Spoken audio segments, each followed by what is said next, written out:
Um bom dia para você. Começa agora o Alerta Brasil dessa segunda-feira, dia 26 de março. A semana tá só começando e tem muita coisa pela frente. E você que já está conectado pela internet, é só usar a nossa hashtag Alerta Brasil, que eu vou procurar a sua postagem lá na internet e colocar aqui durante a nossa edição. Não perde tempo.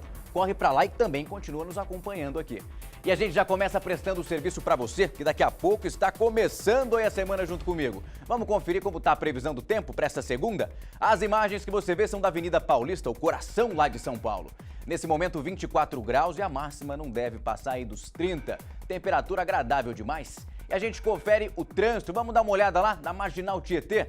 Nessa segunda-feira, haja paciência. São 128, melhor dizendo, quilômetros de lentidão, principalmente na região sul da cidade. A turma fica atenta sempre ao rodízio e às placas com final 1 e 2. O metrô está operando normalmente. Já os trens têm apenas a linha Coral com a velocidade um pouquinho reduzida. Vamos com calma para lá. E a gente já começa essa edição, já também começa com uma pergunta. Quanto você já gastou para fazer uma festa de aniversário? Daqui a pouco eu vou mostrar a história de uma mulher que foi atropelada pelo próprio marido porque teria gastado demais. Olha só a imagem. Tudo isso aconteceu na frente do filho. É realmente uma história inacreditável. E você lembra daquele ladrão que teve a testa tatuada depois que furtou uma bicicleta? Essa história teve uma repercussão enorme. Ele chegou a ser solto, mas foi preso de novo. Só que dessa vez furtando desodorantes em um mercadinho. Parece que não aprende a lição. E o clima também está tenso no Rio de Janeiro após as mortes na Rocinha.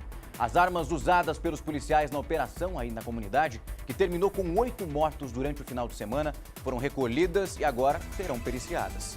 A polícia quer saber qual foi o policial responsável por cada morte. Até o momento, 7 das 8 pessoas já foram identificadas. 3 delas não têm passagens pela polícia. No sábado, a comunidade acordou com um forte tiroteio entre policiais e traficantes. De acordo com a PM, todos os mortos tinham envolvimento com tráfico de drogas. Agora, pela manhã, o clima é tenso na Rocinha. Desde sábado, o policiamento está reforçado e as armas vão passar agora, como eu disse, pelos exames aí de balística. E novas testemunhas serão ouvidas ainda hoje. O cenário por lá não é nada bom, a gente continua acompanhando essa história e trazendo as novidades para você. E no interior do Rio, a chacina que deixou 5 adolescentes mortos. O crime foi na área de lazer de um condomínio. Milicianos podem estar envolvidos com os assassinatos. Atrás da fita de isolamento, o olhar aflito das famílias. Os vizinhos também acompanharam cada detalhe do trabalho dos peritos, todos com a mesma dúvida. O que teria acontecido com aqueles 5 garotos, jovens com idades entre 14 e 20 e poucos anos? Marco Jonathan Silva de Oliveira tinha apenas 17. Só estava com os amigos naquele momento porque havia brigado com a companheira na noite anterior. Marco é lembrado como um jovem criativo e descontraído. Adorava dançar e tinha um filho pequeno. Ele estava na hora errada e no lugar errado, porque ele não fazia nada para ninguém.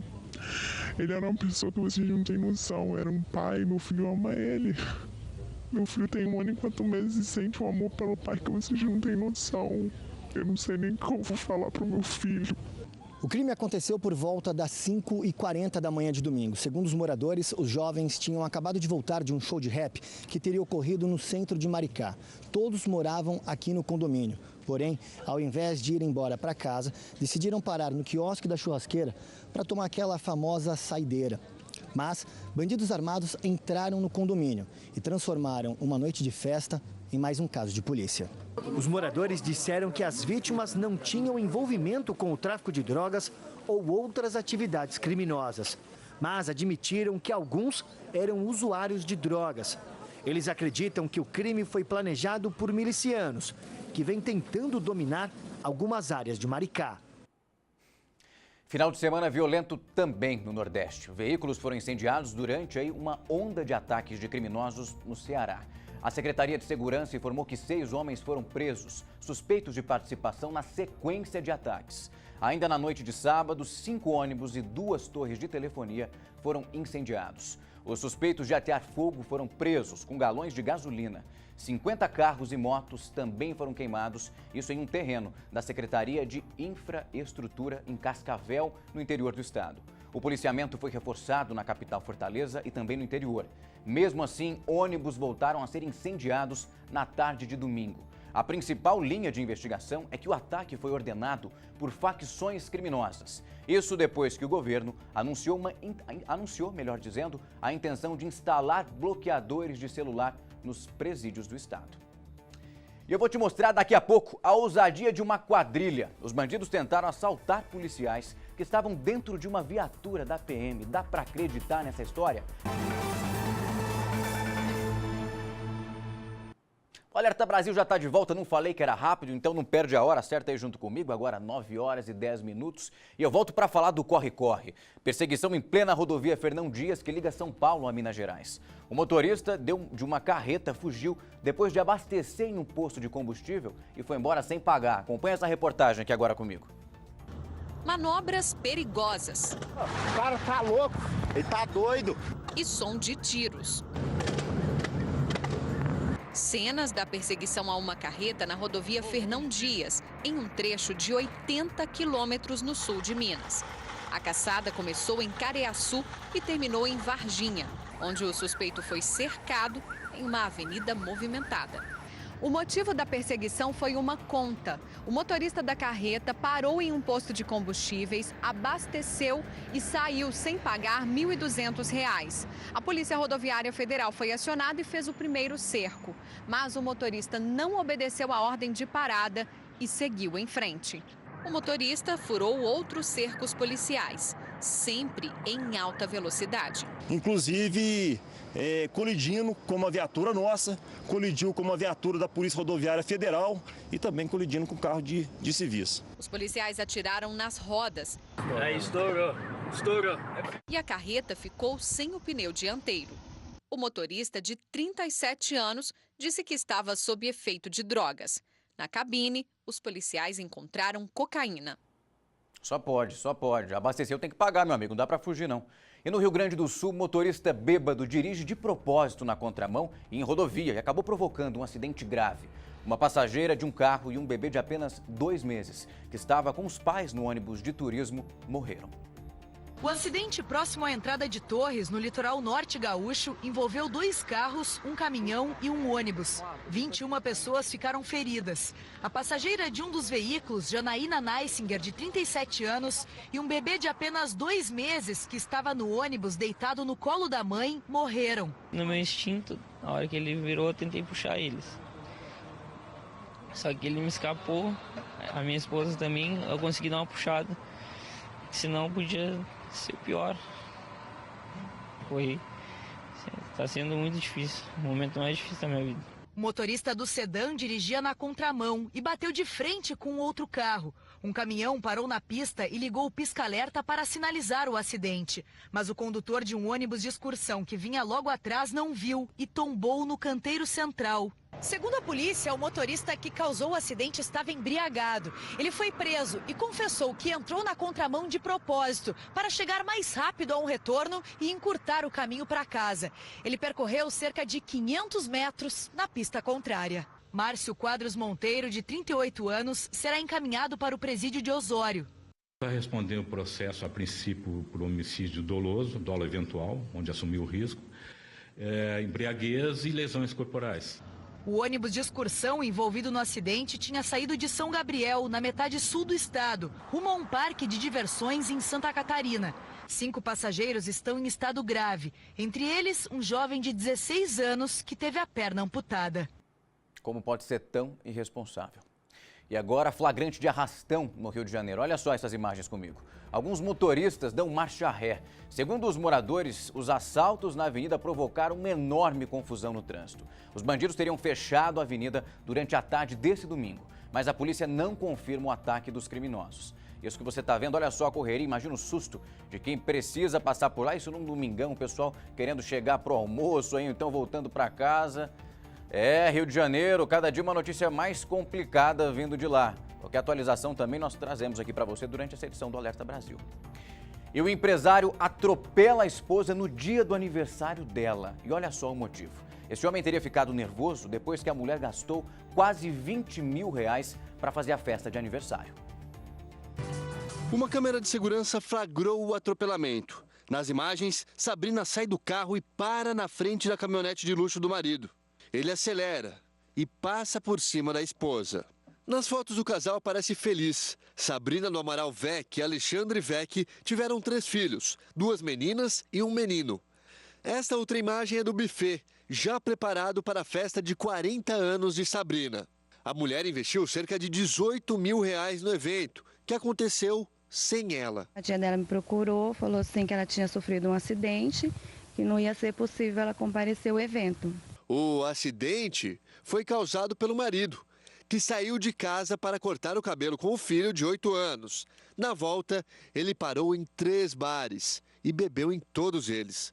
No último bar, os dois tiveram uma discussão e vieram cada um com o seu carro para este condomínio onde fica a casa deles, um condomínio de alto padrão. Só que chegando lá dentro, o marido tentou sair novamente. Tudo aconteceu na frente do filho do casal. O caso foi registrado como feminicídio. Sabrina chegou a ser internada neste hospital, mas não resistiu. O empresário foi preso em flagrante. Os 3 filhos, todos menores, estão com os avós. Fiz o evento dos funcionários da empresa deles, né? E parecia ser uma pessoa normal, simpática, a gente até conversou, normal, assim, não tivemos nada assim que pudesse falar, nossa, ele é capaz de fazer isso. É inacreditável a gente ver uma briga de casal que termina com a morte da esposa. Isso, como você viu na reportagem, porque ela teria gastado uma quantia até alta para uma festa de aniversário, R$20 mil. Os dois discutiram, essa imagem que você está vendo é um circuito, uma câmera de segurança que mostra o exato momento em que a esposa é atropelada pelo marido. Eles tiveram uma discussão, ele tentou sair com a caminhonete, ela tentando ali falar com ele, acabou parando na frente do veículo, mas ele continuou acelerando. E aí atropelou a esposa, com quem ele tinha 3 filhos. Ver uma história triste como essa e logo começando a semana, a gente sabe que não é fácil. Mas começa também a gerar o questionamento, essas discussões até onde elas podem chegar. Uma briga por dinheiro, R$20 mil, acabou com o casamento, acabou com a família. A mulher foi atropelada pelo próprio esposo porque tinha gastado demais. A fatura do cartão veio muito alta e a gente tem que ter muita calma. Qualquer minuto de descuido pode gerar uma tragédia como essa daí.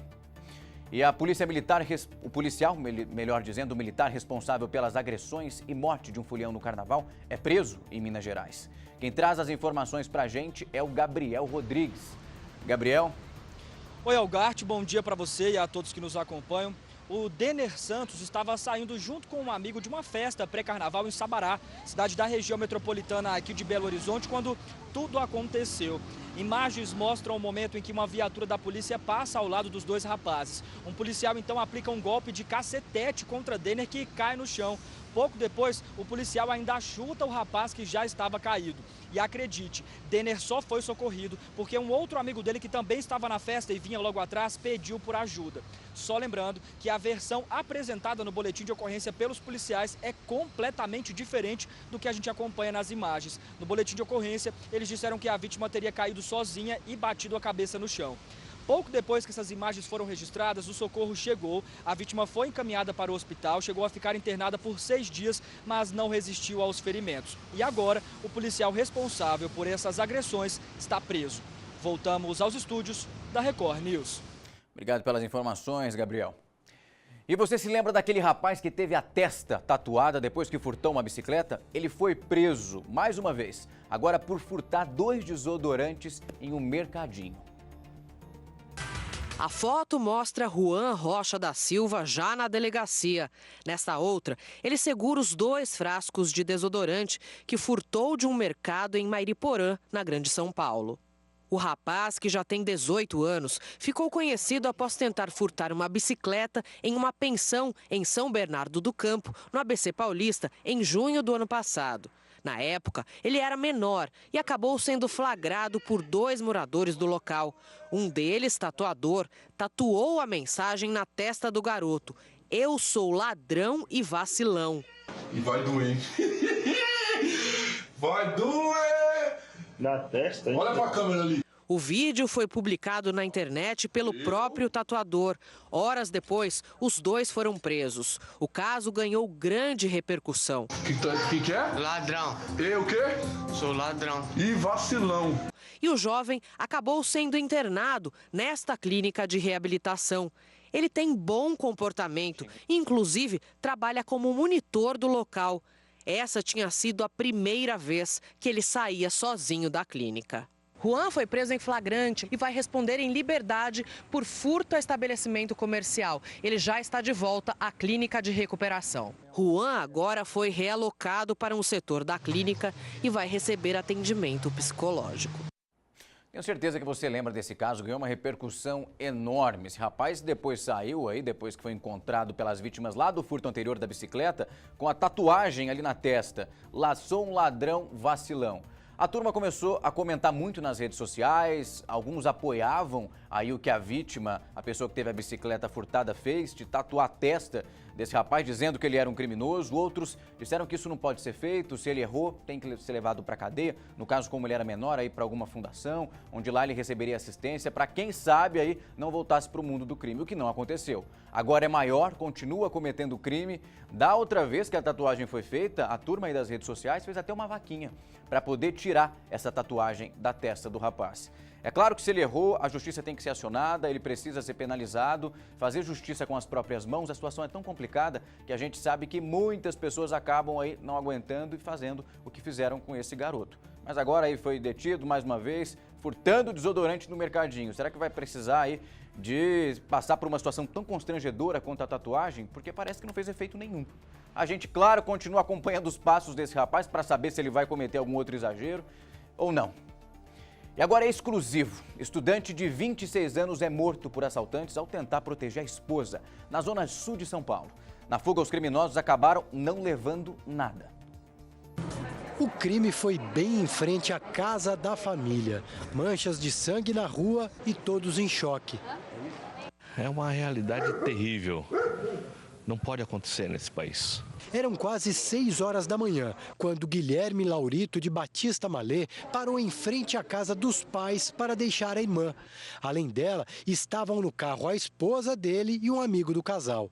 A rua é tranquila e há somente casas. Guilherme também já morou no endereço que fica na Vila Sônia, zona sul da capital. O carro ficou parado aqui, bem em frente ao portão da casa, durante poucos minutos. O tempo necessário para que Guilherme entrasse para pegar o que precisava. Só que lá de dentro, escutou a voz da esposa e retornou para ver o que estava acontecendo. Eram 3 homens que queriam levar o carro, anunciaram o assalto e apontaram armas. Guilherme, de acordo com a polícia, tentou proteger a esposa e foi baleado. O estudante de 26 anos morreu no local. O carro ficou para trás e os criminosos fugiram. Imagens de câmeras de segurança podem ajudar a polícia na investigação. Os pais de Guilherme preferiram não falar sobre o que aconteceu. Receberam em casa o consolo de parentes e amigos. Eu tô vindo aqui falar com o Serginho, meu amigo, pai desse filho que foi embora. Só isso. Ainda em São Paulo, mais uma pessoa morreu ao reagir a um assalto. O crime foi em um posto de combustíveis e câmeras de segurança registraram como tudo aconteceu. Passa das 10 horas da noite quando 2 rapazes em uma moto entram no posto de combustível. Um deles desce sem tirar o capacete, vai atrás dos funcionários e anuncia o assalto. O frentista vai em direção ao caixa e o rapaz se aproxima e mostra a arma. Só que ao fundo aparece um homem de camisa branca que agarra o ladrão pelas costas. Os dois caem, mas só o bandido levanta e dispara contra o homem. Ele fica no chão enquanto todos correm. Os assaltantes fogem na moto. Minutos depois, os funcionários voltam, se aproximam e percebem que o homem está morto. As imagens estão em poder da Polícia Civil, que identificou a vítima como Claudinei Lino do Nascimento, de 44 anos. Outras testemunhas do crime devem prestar depoimento na delegacia no decorrer da semana. Os investigadores querem entender o que este homem fazia no posto de combustíveis. Outras imagens do sistema de monitoramento podem ajudar a polícia. Como não foi reconhecido por funcionários, a suspeita é de que ele seja um cliente do posto que reagiu. O local fica no bairro Tabuão, em Guarulhos, bem em frente ao 9º Distrito Policial, que estava fechado no horário do crime. Moradores e comerciantes convivem com assaltos frequentes. O próprio posto já foi roubado 3 dias antes do crime, conforme este vídeo levado aos investigadores. Foi durante a tarde, quando a delegacia em frente deveria estar aberta. O rapaz de capacete passa e revista o funcionário. Depois volta com uma mochila e é seguido pelo comparsa. Eles já estavam com dinheiro, só que queriam mais. Os frentistas observam tudo sem reação. Antes da fuga, a dupla volta de moto. O garupa abre o compartimento para pegar maços e pacotes de cigarro antes de fugir. Até agora, nenhum dos rapazes envolvidos nos crimes foi identificado. Ser frentista agora é trabalho de risco. E olha só, quadrilha assalta policiais que estavam dentro de uma viatura da Polícia Militar. É ousadia demais. No boletim de ocorrência, 3 militares como vítimas. Eles estavam nesta viatura quando foram abordados pela quadrilha. Passava das 10 da noite, o local estava muito escuro. Como a gente pode observar, aqui não tem iluminação pública. O giroflex da viatura estava desligado quando ela foi interceptada por um outro veículo com 4 homens que seguia no sentido contrário. Um deles desceu e anunciou o assalto. Os criminosos estavam neste carro roubado. O veículo ficou cheio de marcas de tiros. Segundo a PM, uma moto com outros 2 homens dava cobertura. A viatura abordada participava de uma operação policial na região que, no intervalo de 11 dias, registrou 3 roubos de carros. Com os homens, a polícia encontrou alguns pertences das vítimas que, por meio de fotos, reconheceram os objetos e os envolvidos. Outras 3 pessoas foram detidas. Os ocupantes da moto estavam com esse simulacro de pistola. A gente está preparado para isso, né? A todo momento a gente corre o risco, mas a gente sai de casa sabendo que o nosso trabalho é esse e com toda a disposição para combater o crime. Polícia assaltando policial? Perdão, a história é tão inacreditável que a gente até confunde. Ladrão assaltando policial. Realmente parece história de faz de conta, mas não é não. E agora pânico no interior de São Paulo. Quadrilha invade, aí a cidade explode as agências bancárias. E olha só, na fuga eles usaram os reféns como escudos. Eram 4 horas da manhã, quando a população foi acordada com o som dos tiros que durou pelo menos meia hora. Muito tiro, muita bomba, a gente gritando, eles gritando com eles mesmos. Foram 5 explosões direto, né? Segundo a polícia, a quadrilha era formada por pelo menos 30 criminosos, armados com fuzis. Eles chegaram em caminhonetes e renderam um grupo de moradores que estava neste bar. Depois, os criminosos se dividiram. Parte veio para este banco. Enquanto explodiam os caixas e o cofre daqui, o outro grupo agia ali, daquele lado da praça, onde fica a segunda agência, que também teve os caixas explodidos. Os outros assaltantes trocavam tiros com os policiais no batalhão da PM, que fica ali a poucos metros adiante. Imagens de câmeras de segurança mostram um momento em que 2 criminosos invadem uma das agências. Um deles chega a dar tiros para fora. Na mochila estão os explosivos. Os homens vão direto até uma das salas onde está o cofre e explodem. Do lado de fora, muita fumaça, enquanto os assaltantes saem com as mochilas. A câmera mostra os reféns que são levados até uma das caminhonetes e usados como escudo na fuga. A quadrilha saiu da cidade atirando para o alto, uma estratégia para avisar a polícia que estavam todos muito bem armados. Antes de ir embora da cidade, libertaram os reféns. Eles deixaram os reféns sem roupa na saída da cidade para Caraguá, né? Viaturas de Mogi das Cruzes foram acionadas. O helicóptero Águia da Polícia Militar ajudou nas buscas. Mas os criminosos conseguiram fugir antes mesmo da chegada do reforço policial. Deixaram para trás ao menos R$ 80.400 espalhados no chão e no meio dos destroços. Segundo a Secretaria de Segurança Pública de São Paulo, o último assalto a banco em Salesópolis foi há 4 anos, em dezembro de 2013. Viver no interior não tá fácil, não. Mais de 2 toneladas de cocaína são apreendidas no Porto de Santos, no litoral paulista. A droga seria enviada para a Europa. As mais de 2 toneladas de cocaína foram levadas para a sede da Polícia Federal, onde a segurança foi reforçada. Foi a maior apreensão de uma só vez da história do Porto de Santos, que é o maior da América Latina. O entorpecente já estava embalado em tabletes e escondido no meio de cargas de café, açúcar e soja, em 3 contêineres diferentes. A droga foi apreendida em um terminal portuário que fica em Guarujá.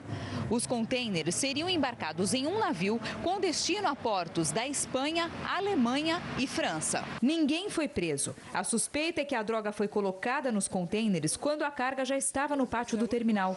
Com essa apreensão, a 6ª do ano, já são 2.800 quilos de cocaína apreendidos no Porto de Santos em 2018. E você aí de casa se lembra do caso de uma criança que foi esquecida numa creche? Poucos dias depois da gente falar isso aqui no Alerta Brasil, outro caso foi registrado. Um pedreiro que trabalhava em uma obra ao lado gravou o abandono. A mãe quer que o filho mude agora, claro, aí de escola e que os responsáveis sejam afastados. Dá só uma olhada agora na reportagem. É difícil de acreditar nesse flagrante. Do alto de uma casa, o celular grava o parque de um centro de educação infantil. Ao fundo, dá para ouvir o choro de uma criança. Atrás do galho dessa árvore, esquecido dentro do parquinho, está um aluno da creche. Uma vizinha corre até o portão. A funcionária é avisada e só então descobre que o menino ficou sozinho ali. A sorte é que essa casa que fica perto da creche está em reforma. E nessa parte de cima aqui, ó, o seu João, que é o pedreiro, estava terminando de fechar aqui o telhado. Desce aqui, seu João, que foi ele que ouviu o choro do menino. Pedi para a dona da casa para vir gravar e depois eu ir lá correndo lá chamar alguma coisa lá, uma pessoa lá para tirar a criança do sol quente. Foi a dona Rose que correu até a creche. Toquei a campainha, elas perguntaram o que quero, falei, abre aqui que é urgente, por favor. E vocês esqueceram uma criança no parque. O menino esquecido tem 1 ano e 7 meses. É o Enzo, filho da Michele, que só descobriu o que aconteceu depois que o vídeo se espalhou pelas redes sociais. A creche não te falou nada? Não. Alegava na agenda, né, que o dia tinha corrido bem. A mãe teve acesso também a essa imagem da câmera da creche no momento que a professora tira o menino do sol. O relógio marca 10h33, o que leva a crer que ele ficou esquecido por aproximadamente meia hora. Ele teve insolação, né, um pouco de queimação na cabeça e nas orelhas e vômito e diarreia, né, no caso. Na região de Guaianazes, zona leste de São Paulo, outro aluno foi esquecido pelos monitores da creche. O pai de Lorenzo teve que subir no telhado da casa ao lado e arrancar a tela de proteção. Ele se atrasou para buscar o filho, avisou a direção da creche, mas quando chegou, encontrou o local fechado e ouviu o choro do menino. O caso de Enzo não foi registrado na polícia e a mãe tirou o menino da creche. Michele espera conseguir uma vaga para o filho em outra unidade da rede. E o pedreiro, que descobriu que Enzo estava esquecido, hoje pôde conhecer o menino. Como é que você se sente vendo ele? Foi ele o responsável por tirar ele do sol depois de todo aquele tempo. Eu agradeço muito, né? Porque, querendo ou não, é gratificante, né? Encontrar assim com você pelo fato de que aconteceu, né? Tem que pedir indenização, sim, isso é um absurdo. Vamos lá então para a resposta. A Diretoria Regional de Educação disse que as 3 funcionárias responsáveis foram demitidas e também que a supervisão escolar está agora acompanhando o caso. Tem que acompanhar mesmo, porque são 2 casos parecidos em menos de 2 semanas. O primeiro a gente comentou na edição do Alerta Brasil da semana anterior. Uma criança de 7 meses foi deixada lá, abandonada dentro de uma sala. As professoras foram embora e esqueceram a criança. Quando os pais chegaram para buscar, as portas trancadas, as janelas também, o pai fez quase uma operação de resgate. Subiu no telhado para poder arrancar a criança de lá. Agora uma outra criancinha, um garotinho esquecido no parquinho por 30 minutos no sol quente. Tem que pedir indenização, sim. Não dá para colocar a criança em uma escola onde a gente acha que vai ser bem cuidada e a criança volta até com insolação. Situação complicada. E agora, para deixar a situação mais leve, literalmente, você vai conferir quais são as notícias mais lidas comigo aqui, ó, no R7, o nosso portal. Vamos dar uma olhada? A gente começa com o Twitter, que tá bombando, que a galera só fala disso. Teve Lollapalooza esse final de semana, né? Show sexta, sábado e domingo. Ontem foi dia dela e a Lana Del Rey. O pessoal diz que as músicas são mais calmas, mas que ela mandou bem, viu? Foi da Fossa até o pessoal do The Killers. Teve aí para todos os gostos, não dá para negar. E aí, claro que o pessoal tem um look muito especial, né, para usar nesse festival de música. Lá no Twitter, a turma tá comentando qual foi a roupa mais bonita, o acessório mais usado. Parece que os chapéus, todo mundo tava de chapéu por lá. Até porque fugir desse sol não é tarefa fácil, não. Tem que ir bem protegido por uma festona aí como essa daí. E a gente continua falando do Lollapalooza também no Twitter, porque o Liam Gallagher invade o show aí do The Killers e assusta o vocalista. Lembrando que o Liam tinha se apresentado lá no mesmo palco horas antes. E acabou fazendo uma surpresa, disse que estava feliz demais de dividir o mesmo espaço ali, tanto que o vocalista aí da outra banda levou um susto danado, achou que era até um fã que tinha aparecido sem querer por lá, mas quando reconheceu o amigo ficou feliz demais. Agora a gente fala do que está em alta no Google, a ferramenta de pesquisa que tem notícia aí também 24 horas. O pessoal está falando da caravana do Lula, que foi atacada com pedras e ovos em Santa Catarina. A caravana presidencial aí já começou, a disputa está chegando e o ex-presidente está andando pelo Brasil. E a turma parece que não está muito feliz com isso, não. Estão atacando o ex-presidente, parece que teve pedrada, quebraram o vidro de um ônibus. O carro onde estava o ex-presidente também foi atingido aí pelos ovos e pelas pedras. Situação difícil. E, claro, final de semana, aí a gente fala de futebol, só que começando com uma notícia que não é boa, porque um jogador croata morreu em um campo depois que foi atingido aí por uma bola no peito. Esse jogador que joga aí na terceira divisão, levou uma bolada no peito, parece que caiu aí já no gramado e não teve mais nenhum tipo de sinal vital. Isso é o que está crescendo lá no Google, ou seja, o que o pessoal está pesquisando sem parar. O que o pessoal também está olhando, procurando notícia e continua, ó, numa escalada, subindo aí na ferramenta de pesquisa Google, é o futebol, dessa vez aqui no Brasil, que os laterais são as dúvidas para o Palmeiras para o segundo jogo da semifinal aí, que tem jogo terça-feira. Agora a gente sabe que todo reforço é importante, os times precisam estar completos e qualquer dor de cabeça nessa época não dá. Então tá todo mundo aí, ó, estado de alerta, todos os times. Ontem jogou também São Paulo e Corinthians levou a pior. Não tá fácil não, viu, gente?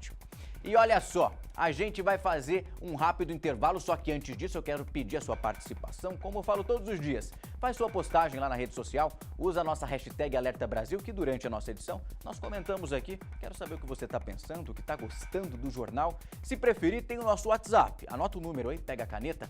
O telefone é o 99762-7961. O nosso DDD é o 16. Corre que eu tô esperando, eu vou fazer um rápido intervalo. Não sai daí.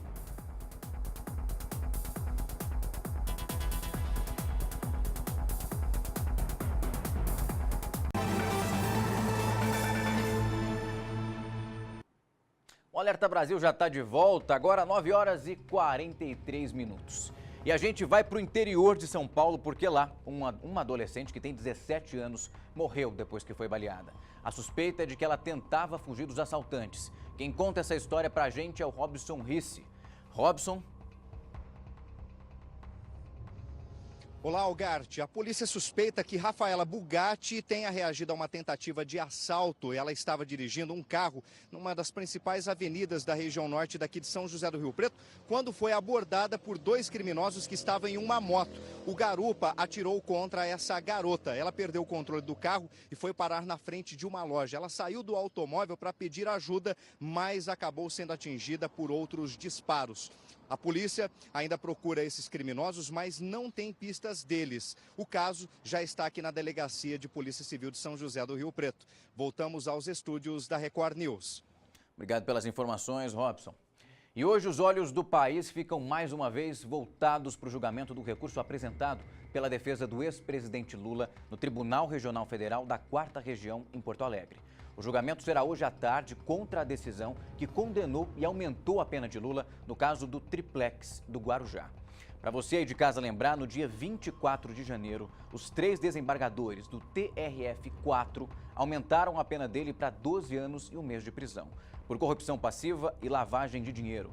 Isso já em segunda instância. A pena anterior, em primeira instância, era de 9 anos e 6 meses, segundo a condenação do juiz Sérgio Moro. Por essa decisão do tribunal, Lula até poderia ser preso hoje, caso tenha o recurso negado. Poderia, porque uma decisão provisória do Supremo Tribunal Federal, lá na semana passada, impede a prisão do ex-presidente até o dia 4 de abril. Nesse dia será concluído o julgamento de um habeas corpus preventivo apresentado pela defesa de Lula no STF. Nesse caso do triplex, Lula é acusado de receber o apartamento como propina da construtora OAS. Isso em troca ele teria favorecido a empresa em contratos com a Petrobras. A defesa nega todas as acusações. Lembrando então que você que acompanha esse julgamento aí, vai ver tudo isso, todas as informações no Hora News a partir da 1h15 da tarde. Tudo que está acontecendo, as atualizações nós trazemos para você. E a mulher presa por engano no Rio vai ser libertada. Se você não se lembra, ela foi acusada de matar uma pessoa. Dá só uma olhada nessa história. 9 dias de prisão. Na saída do complexo penitenciário de Bangu, amparada pelos filhos, Claudete resumiu os dias que viveu dividindo cela com outras 30 presas. Muito difícil mesmo. O que a senhora mais quer agora? Quero chegar em casa e tomar um banho. Estou me sentindo suja. Olha, gente. Obrigado, tá, gente? Obrigado. A confusão começou pelo nome Claudete de Oliveira. É como se chama também a mulher condenada por um homicídio cometido 20 anos atrás no litoral de São Paulo. E mesmo tendo documentos com outra numeração, esta Claudete, empregada doméstica, moradora do Rio de Janeiro há 41 anos, foi para a cadeia. 4 dias depois da prisão, a justiça percebeu o erro e mandou soltar Claudete. Mas só 5 dias depois, por falhas de comunicação, o alvará de soltura foi cumprido. Nós esbarramos em muita burocracia e, felizmente, ontem, no plantão judiciário, nós conseguimos que esse alvará fosse cumprido antes de segunda-feira. Em casa mais relaxada, de banho tomado, Claudete recebeu o carinho dos filhos e de amigos. Os próximos dias serão para descansar e botar a cabeça em ordem.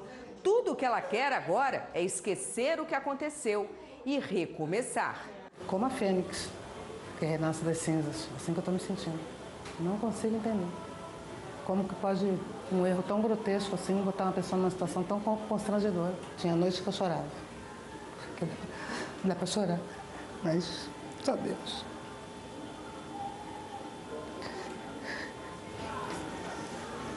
Mas assim, a gente se sente rebaixado, humilhado, sabe?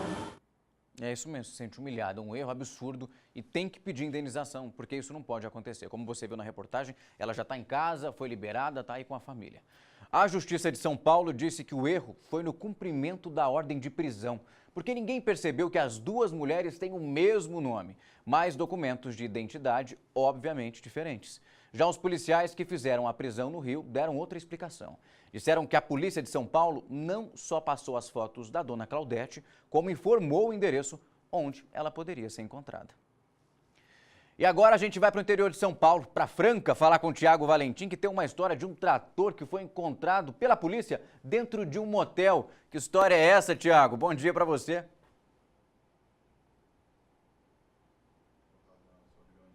Olha, uma história curiosa, né, Algarte? Bom dia a você, bom dia a todos que acompanham o Alerta Brasil, mas na verdade a polícia recebeu a denúncia de que esse trator furtado estava escondido em um motel abandonado. Quando os policiais chegaram nesse motel, que fica em São Joaquim da Barra, Algarte, eles descobriram que lá funcionava uma fábrica de falsificação de agrotóxicos. E aí os policiais encontraram por lá uma caixa d'água onde eles misturavam esse material, uma betoneira, vários produtos para misturar e transformar esse agrotóxico aí falsificado muito perto do original, né? Muito parecido com o original, porque os bandidos, inclusive, eles tinham vários rótulos e várias embalagens que eram iguais, idênticas aí a duas marcas muito conhecidas no mercado nacional. Então, quando a polícia entrou lá, acabou surpreendida, procurava pelo trator, acabou encontrando uma verdadeira fábrica que falsificava agrotóxicos vendidos aqui na região.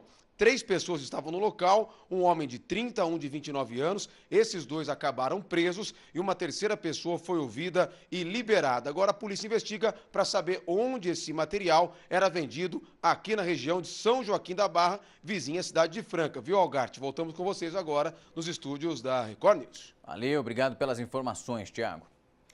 E agora a gente traz a participação dos nossos telespectadores pelo nosso WhatsApp. O Renato, aí da cidade de Amparo, disse que está espantado aí com tanta barbaridade do ser humano. E o Hélio dos Santos, lá de Ourinhos, disse que o jornal está ótimo e acabou parabenizando a equipe. Sinta-se abraçado aí também, viu? E faça como essa turma, participe aí pela internet, é só marcar, fazer uma postagem, a nossa hashtag é Alerta Brasil. A gente vai correr para lá e trazer tudo que você está pensando aqui durante a nossa programação. Eu vou para um rápido intervalo, não sai daí que daqui a pouco eu vou voltar com uma aparição de um fantasma em uma funerária. Não sai daí, olha só essa imagem.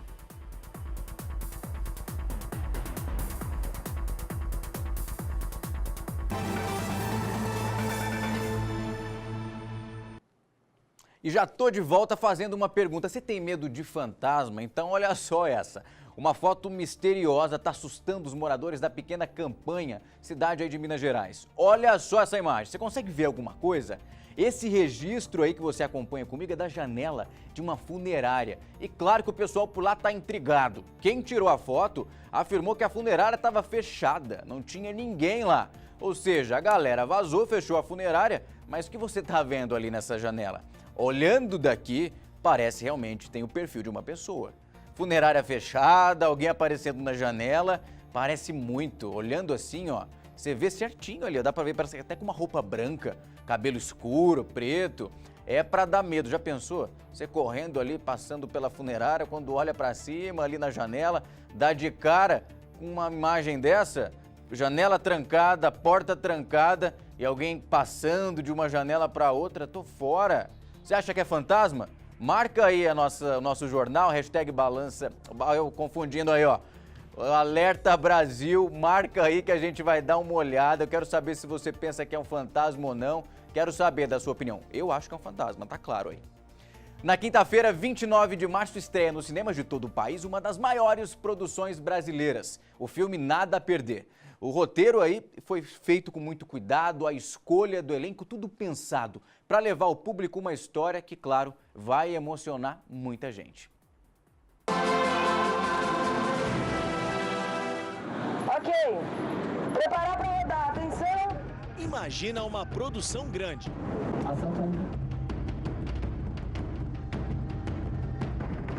Quase 300 profissionais dentro e fora do Brasil. Esse é o tamanho da equipe que se dividiu nos sets de gravação do filme que vai levar para o cinema a trajetória do bispo Edir Macedo. Uma tia minha caiu na lábia desse safado. Dá dinheiro para essa igreja mesmo ganhando quase nada.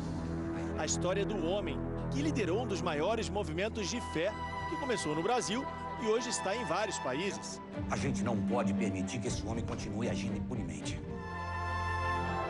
A equipe que deu vida à história não perdeu nenhum detalhe, desde a maquiagem até a recriação de épocas. O figurino já fica todo preparado aqui para agilizar as trocas de roupas entre uma cena e outra. A gente está nos bastidores do filme Nada a Perder. Aqui, dezenas de profissionais trabalham em conjunto para recriar as cenas exatamente como aconteceram.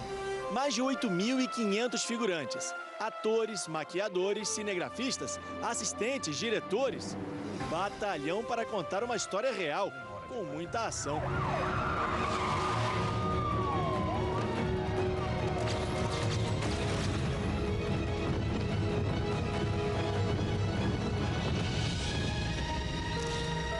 Esse é um dos filmes que vão chegar e vão colocar a qualidade do cinema brasileiro em um patamar nunca visto no Brasil. Graças a Nada a Perder, o cinema brasileiro vai tomar outra história. Para não perder nenhum detalhe dos cenários da época, foram alugados mais de 1000 carros antigos.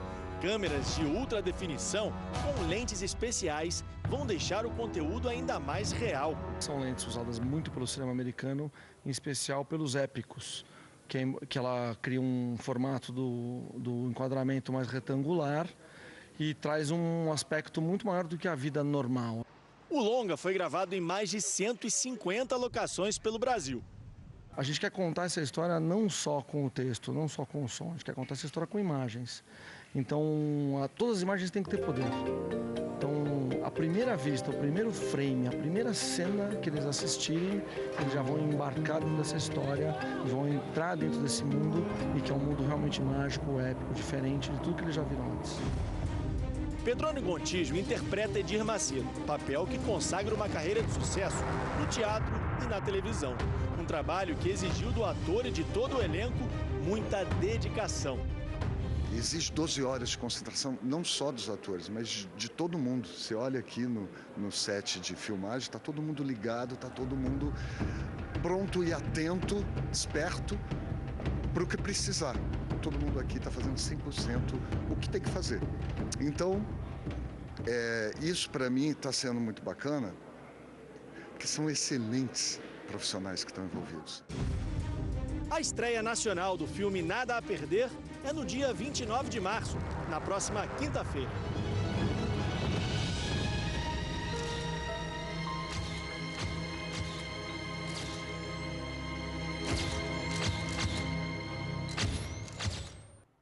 Filmaço.